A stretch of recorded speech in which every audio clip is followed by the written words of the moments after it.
Hello po. Ituturo ko lang sa inyo kung paano po gamitin tong Dowel electric juicer. So, bali, ito na po siya.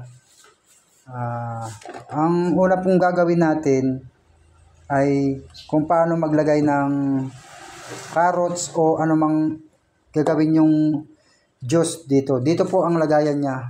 Dito po guys yung lagayan niya. Tapos ito pong hawak ko na to, ito po yung pandiin. Kailangan itong groove na to nakatutok din dito sa ano na to, dito sa marang may usli na to para hindi siya mag-ikot-ikot o maggalaw-galaw. So, yan na po guys. At ito pong bakal na to guys, kailangan po nakaganyan siya. Pag ginamit nyo po siya, nakaganyan lang po. Kailangan siya naka-fix dito para itong takip na to hindi magtanggal o magtalsik pag ginamit natin to pag sinaksak natin sa kuryente kasi magalaw siya. Pero pag nakababa itong bakal na to guys, hindi siya aandar. Pag ito nakaganyan, hindi siya aandar. Akala ko nga dati sira siya kasi nakaganyan lang siya, dito ko siya nilagay. Hindi siya umandar. Kailangan pala talaga nakadikit dito. So, alam nyo na guys. At ito pa guys, ang gagawin. Pag nililinis siya guys, kailangan tanggalin nyo to.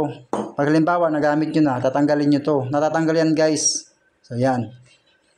Ito, natatanggal to. Ito po yung nagigiling dun sa mga gagawin yung juice.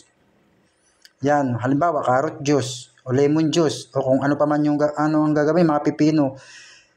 Ito po yung nagigiling. Dito po nagiging powder. Tapos yung powder dito po napupunta. Dito po sa vacuum, dito po sa bakante na to. Dito po siya napupunta. Natatanggal din po 'yan. Natatanggal. Tapos pwede niyo itapon o pwede niyo gamitin. Kung halimbawa carrots, gawin niyo na lang na gawin yung halo sa giniling o sa tortang itlog. So, yun lang guys. At ito nga pala guys, ito pala yung power niya.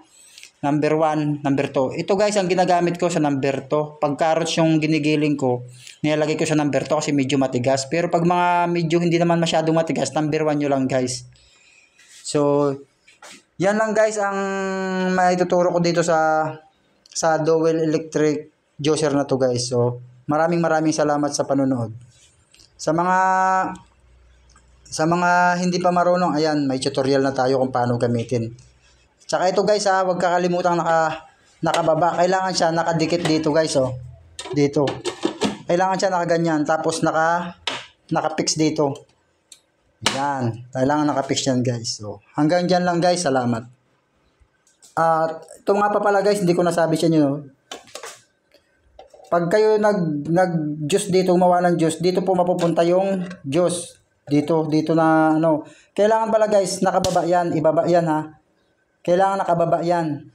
Kasi pag nakataas siya, hindi siya tutulo. Iipon siya dito sa loob. Kaya kailangan pag kayo, ibaba nyo muna. Tapos ilagay nyo to.